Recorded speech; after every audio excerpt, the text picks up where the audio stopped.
What is happening in China right now almost beggars belief. The Chinese government is doubling down on its zero COVID approach in the most dystopian of ways. A few weeks ago, Shanghai, China's largest city, began facing the country's worst COVID outbreak since Wuhan in January 2020. And in response, the government imposed its most restrictive lockdown for 2 years. 25 million residents of the nation's financial hub were told they could not leave their homes, their apartments.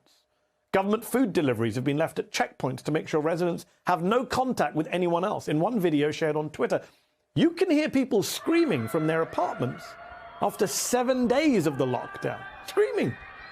People have been running out of food at home, leaving residents dependent on those government food deliveries and online services. Both have been unpredictable, to say the least, leading to a food crisis affecting at least 1 million people, by conservative estimates.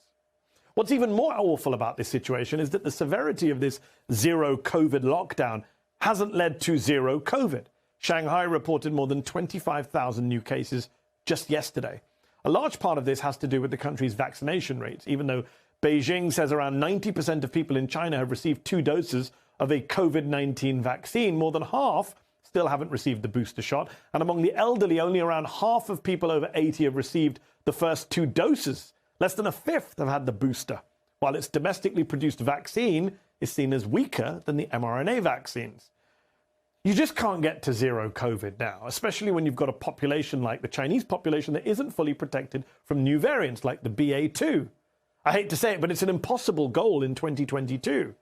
Starting today, China has started to ease some restrictions in Shanghai, but other Chinese cities have started their own severe lockdowns.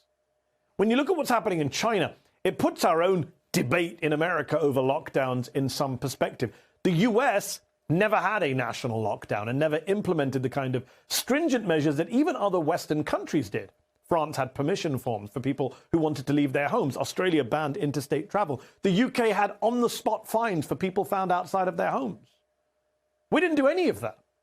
And today, aside from a few places like Philadelphia that's now reimposing mask mandates as cases are rising there, most of the country is continuing to dismantle the last remaining restrictions we do have. And the consequences have been predictable.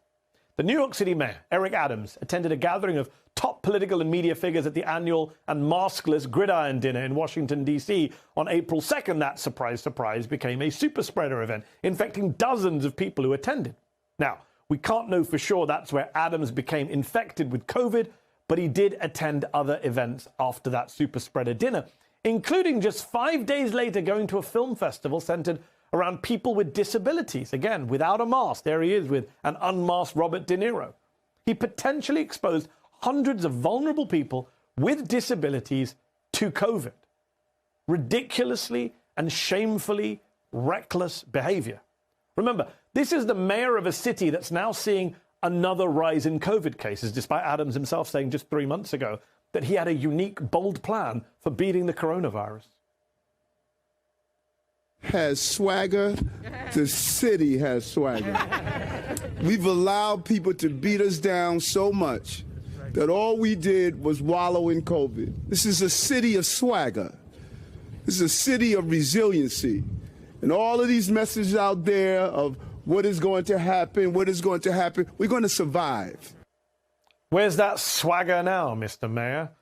All we know is he's finally, belatedly, cancelled all his upcoming events. It seems like we live in a world of extremes.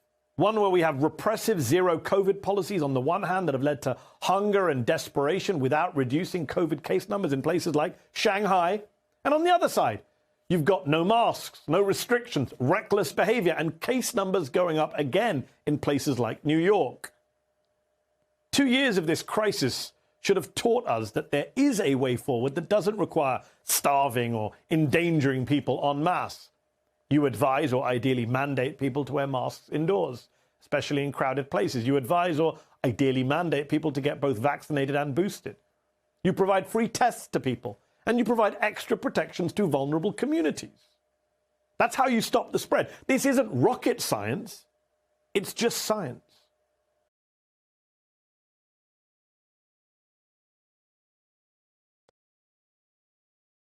Hi, I'm Mehdi Hasan. Thanks for checking out our channel on YouTube. You can see more of the Mehdi Hasan Show by clicking on any of the videos on this screen, and make sure you subscribe below to stay up to date on the day's biggest stories.